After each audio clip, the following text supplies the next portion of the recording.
Shout out to Boxing Bros UK. Thanks, my brother. Cheers, bro. Thanks. Hello, everybody. This is Boxing Bros UK here. I am your host, the boss, Chris. This is my co-host, Andrew, the Boxing Brain. And the topic of the day is Moses Itauma and his... The Prophet. The Prophet. Post-fight review of his sensational knockout of the weekend. So, in the thumbnail, I put hype job, ?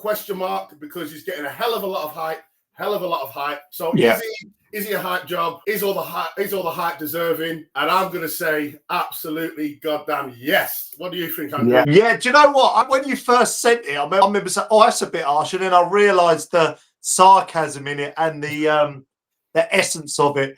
It's obviously draw people in. Yeah, because this is what's coming out. You know, the YB was a little bit slandering of him, taking apart some of his defensive issues. And the first thing I'd say on that is that, he did get caught a little bit. He was looping big left hands in and leaving himself open. It's probably because he didn't respect at all what Balogun had to offer offensively. I'll just put that out there. But look, I absolutely, without trying to put too much pressure on the kid, without a doubt, the biggest prospect, heavyweight division, maybe the biggest prospect we've had for a long time. Does that mean he hasn't got frailties? Of course not. Of course he's going to have frailties, and we don't know. Has he got the heart? Has he got the chin? Defend? We don't know some of those things. But I'll tell you what, Chris, and I'll start with this and want to get your reaction to it. Offensively, just in terms of his attack, the different angles, the hand speed, the reflex. Have you seen anyone, in particular at heavyweight, with the kind of offence in his arsenal that he's got for a long time? Right. I will tell you this now.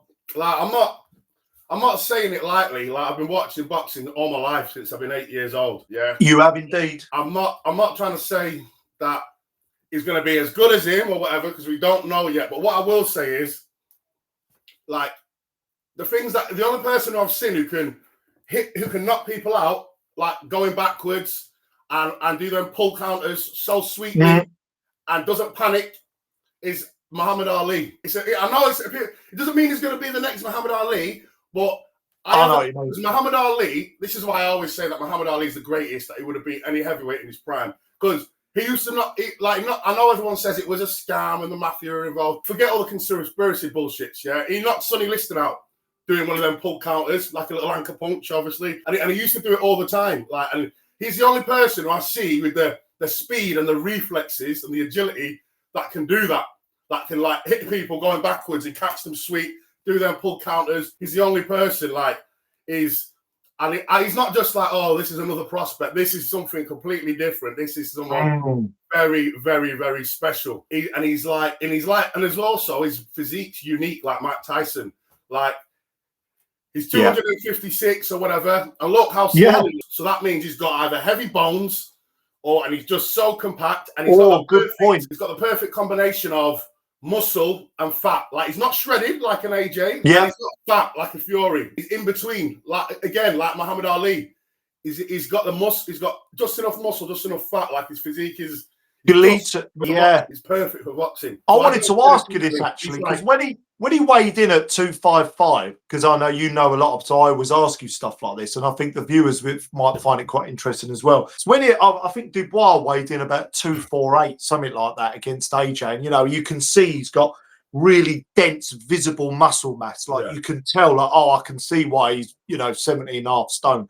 AJ the same. Moses Itauma's actually weighing in heavier than both of those guys, but yet if you were just optics looking at it, you wouldn't see it. So you obviously explained a little bit there, but is that just bone density? There's other obviously stuff going on there, and he's still going to get bigger and stronger and more muscle, and he's only 20. Do you know what's even the funniest thing is? He hasn't got his man strength yet. Oh, it's mad, isn't it? Lord Almighty, mental. Lord Almighty, that's a bit of reminiscent of Mike Tyson, because when Mike Tyson was 12 years old, he looked like an 18-year-old, 20-year-old man. He was a beast. Yeah, I know. And Moses Itauma, like, you hear the stories of him, like giving Joe Joyce hell and Anthony Joshua, and he's like 15, 16. in sparring. Didn't they tell us that, Chris, down at our local boxing gym, Ropes and Glory? Didn't they tell us that they had to? Was it there? I can't remember. You was having a conversation with a trainer, and they said they had to pull someone out of the sparring because Moses was just battering him up. Joe Joyce. Oh, it was Joe. Yeah, it was Big Joe, wasn't it? We'll share this story because we got told it. So Moses Itauma, we went to Ropes and Glory when we interviewed those local boys. They can remember their names, Andrew? Charlie Hickford and Mason Payne. Yeah, and obviously that was Moses Atuma's first boxing gym that he started at because he lives in our area, Chatham. And Joe Joyce came there to sparring. And apparently they sent him home because he was battering Joe Joyce like really, really bad when he was like 16. And I can confirm that because Josh has actually got the footage and he showed it to me. And I'm not allowed to use it, obviously, because of well, it just would be get shut down and isolated from the boxing world already. Yeah, but all I'll say is this, Chris, is that I was quite alarmed when I was watching it. It was like, wow, the speed and the power, the way he was just, and it looked like he was only doing about 60-70% as well. So it was quite something to behold. Let's put it that way.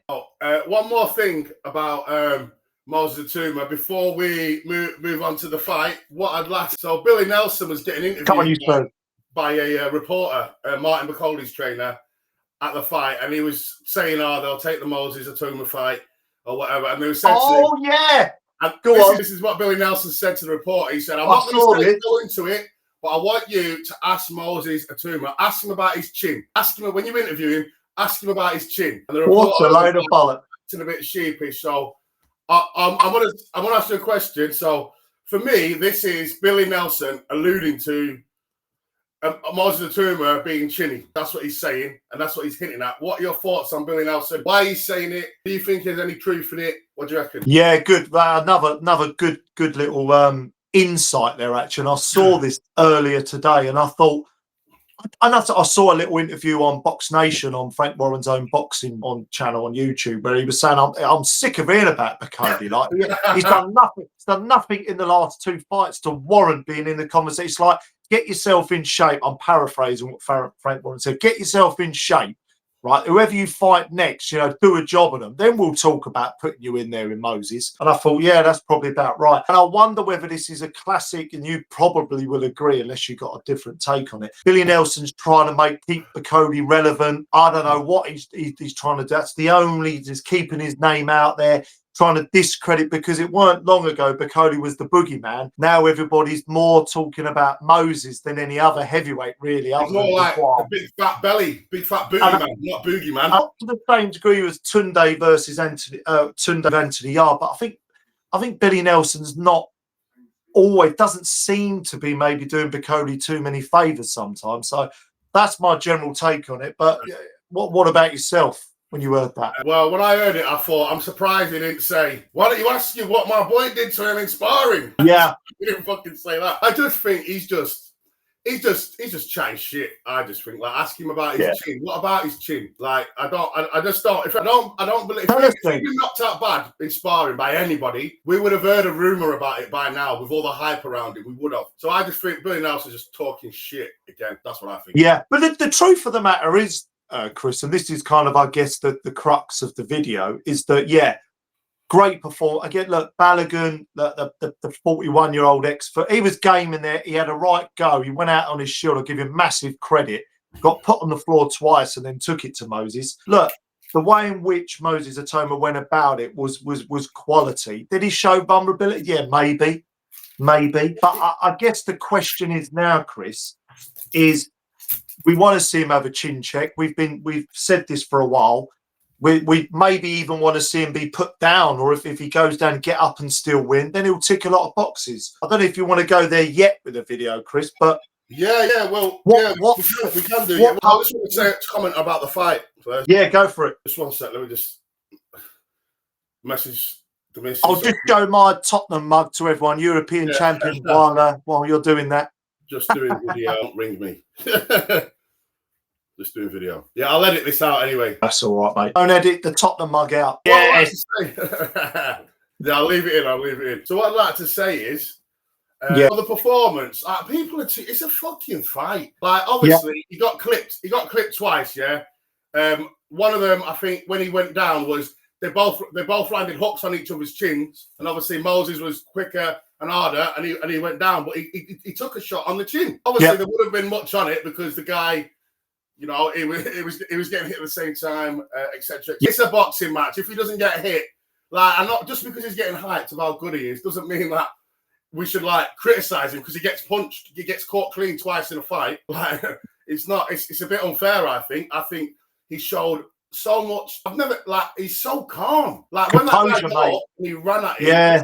This isn't the same as when like we was hyping David Price, when we was hyping AJ coming through. This is completely different. But he's so calm after he got the knockdown. He never panics. He never rushes. You never see him doing windmills or anything, or loses his composure, or like steaming in like when he steamed into Ruiz after he put him down to try and knock him out. He don't do that. He's got this composure is unreal, and he's showing it every fight. He showed it in the last fight, and he showed it even more in this fight. And I just think that people are being overcritical about. He got caught with a body shot. Oh, he got caught. It's a fucking... I think so too. I get, like you say, it's a boxing match, and he spoke about this on TalkSport in a video we were going to do, and we didn't have time about. Look, obviously, I'm going to go in there and try not to be, particularly against good opposition, not to be hit as much as possible. But it's a fight, and you know, a couple of things I'll add on the fight. You know, he loves that shot. We know Ben Davison fighters. I've seen this with Fabio Wardley. I've seen it with a lot of his fighters. He loves to kind of feint to the body, feint to the head, jab to the body, try and bring that guard down, and then bowl a big shot over the top. And look, he done that a couple of times against Balogun and sort of got countered. There was one where he bowled a left hand over, or I can't remember if it was a left hand or right hand, and he sort of, you can see Balogun sort of catches him. He left himself open there a bit. But I would argue, Chris, he's gone in there against someone he's fully confident of beating, not worried about what's coming back. Against better opposition, I don't think he'd leave himself as open, would he? Or am I glazing him too much? Like, what? No, I don't think he will. Obviously, he's still learning. Like every fight, he's setting the same trap, isn't he? Body. It's the classic Davison move, isn't it? Over the top. He's setting a trap, but he's only young and he's adding things to his arsenal. I think if he gets put under the cosh, we'll see if he's got that dog in him, and I believe that he does. It's just that people are saying that because when he got caught, he didn't panic. He didn't stress. He didn't like jump away straight away because he got caught. He stayed there and like knocked the guy out. So I think we will see that though. I do believe he's got that dog in him because he's been doing this since he's been 15 in hard sparring professionals that are world champions, British champions. So you can't. Yeah, I just think he's a special talent, and you can't be too critical, man. And you know, you said about panic. I wanted to just touch on what you said there about the panic and composure. Everyone's talking about his reflexes. And by the way, the knockout, I said to you, I had to watch it. Like, I had to watch it 3 times. The way it sort of comes back and just a short, really sharp right hand, right on the bang, like brilliant shot. That's absolutely the sweet science of it. But you talking about the composure there. People are talking about all his arsenal and the way he kind of moves and his reflexes and his angles and his shots, all that stuff. His composure's right up there for me for such a young man. All that pressure on his shoulders. And the comparison I want to make, Chris, is look at the difference between him and I'm not hating on Johnny Fisher here, but as soon as Johnny Fisher, and I know Dave Allen is probably a better opponent than maybe Moses. Moses' best opponent's probably Marius Wack or Dempsey McKean. So Dave Allen's we know he's a good heavyweight. But when Johnny Fisher got hurt, you could see it written all over his face. Complete meltdown panic. Yeah. That's the difference sometimes, isn't it? Moses, I haven't seen anything in there that would make me think he would do the same thing. Do you know what makes me laugh? When people were saying, that Fisher and Moses and Itauma should have a fight. I always said that is 100% mismatch. Like, Johnny Fisher was never ever anywhere near Itauma's level ever. Like, and Fisher wouldn't have got it.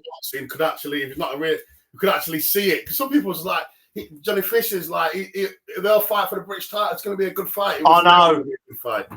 Fisher, Never. I don't think Fisher would have ever they've sparred together. I don't think he would have known. He wouldn't have stood a chance, Chris. Not yet. At all. Fisher even ducked it every time it was asked that question. He was like, "Well, I bring the money because I'm a ticket seller, so we've got to let that fight bubble and do it later on so we can get the most money. Or I'll take all be the A side in it, or whatever bullshit he was saying." But he always was evasive in interviews, like saying that he's not having that fight yet. And I always said it. I think, remember Last Bell? There was one guy on Last Bell who thought Fisher was great. I thought he was the second coming. Sorry to take. Yeah, I remember they did actually. Yeah, remember when it came to me, my turn to say, I was like, "I'm really sorry, but I wonder if I can get that video. I'll ask Carl if I can snip that bit out."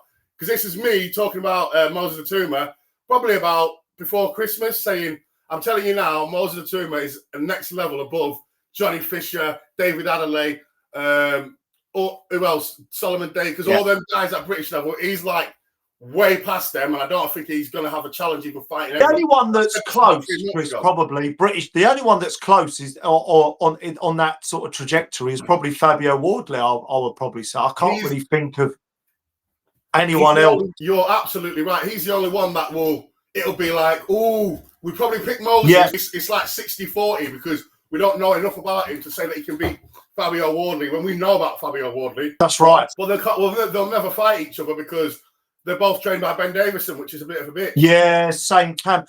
So I'm going to, unless there was anything more you wanted to say on the fight, I'm going to chuck a few names at you and just see, because I know there's a few names you've got. Right, you got Pulev, Hrgovic, Jermaine Franklin, Otto Volin, Frank Sanchez, top 15. So Makhmadov, I know he's had a cut. Vianello, right, another average. Just I don't want to list loads of heavyweights off. Just out of those, if you was his promoter now, sitting down with him, what would you be the calls would you be making to try and make? So I go for me. If I was him, I'd say Hrgovic. Oh, that'd be a good fight, wouldn't it? Do you think that would be too soon for him, or no? Not at all. Like I'd say Pulev, definitely not. And that fight, Pulev. Pulev is still selling out stadiums in Bulgaria with his WBA regular title. He isn't going to fight anyone good ever while he's still fit enough to make dough. I don't think that fight would get made because I'd love Moses to get that regular title because that'd be a great little step along his. But I don't see it happening, Chris. I agree with you. No, Pulev will never fight him. But I'd say really. But this is Hrgovic is a fight that I think because we know Hrgovic. Like he's got a good chin. We know he's got a good chin. We know that because he's been knocked down, but when he got stopped by Dubois, he got stopped on his feet, and when he got put down by Zhang, he got up to win the fight. So we know he's got heart. We know a bit of his ceiling now that he ain't going to be a world champion or anything. So if he gets paid well by Frank Warren, I think he can take that fight, and I think that he will ask a lot of questions of Moses Itauma, a hell of a lot. And he's quite good, so he might be able to throw with him at times. He won't have the complete speed advantage. That's the perfect fight for him. Or one of my suggestions, some people might say he's not ready. I think Jarrell Miller. I don't know about his injury, why he pulled out the Wallin fight, but Jarrell Miller, very durable, very game. He's quite slow, so he'll definitely get the rounds out of him. He won't, and Jarrell Miller hasn't been down once in his career ever. If he can put him on his arse, even if he gets up, that'll be a good fight. So I don't know about Jarrell Miller's injury, how bad it is, but whatever Frank Warren was going to pay him to fight Wardley, pay Miller that to fight Moses Itauma. You beat me to it, Chris. Ranking with that as well. You beat me to it because I was going to chuck Miller in there because I think stylistically that's a good matchup as well, and I do think Jarrell Miller will give him rounds. I think Moses would stop him. I don't necessarily at this stage know exactly how he would stop him, and then whether it's TKO or knocks him out cold, I don't know. The other name I quite like, just because it's a decent marker, because we saw Fury and AJ fight him and Chisora recently. I'd probably look at someone like Otto Volin if Otto Volin wanted it. I don't mind that. You don't like it? I think it's not that. It's just let's look at his last performances. He quit against AJ. Yeah. And he shit himself against Derek Chisora. Literally, he didn't want no smoke with him, like, at all. He let Derek Chisora bully him and batter But him. he around the makes a ring all night. promoter's sense, doesn't he? Because from a promoter's point of view, he's still a name and he's low risk for Moses. Yeah. Do you see what I mean? Yeah, but I believe if it. So, No. Sorry to interrupt you. I just think if Moses fights Wallin, he's gonna knock him out in about 2-3 rounds, and we're gonna be asking the same questions again. When is he gonna get rounds? When is he gonna do this? I do believe that. I just think that's what will happen. The only other ones out there, aren't there? Sort of Jermaine Franklin. You know, whether they can maybe get him over because he'd come over and fought AJ and White. I don't know. Franklin, he would be a good one. Madov and Frank Sanchez. I don't know. But the point being, you know, Vianello, you know, because Torres Jr. done a job on him out in America. So again, another mark. That it's got to be a step up from McKean and Balogun now. Balogun arguably was a step down. So yeah.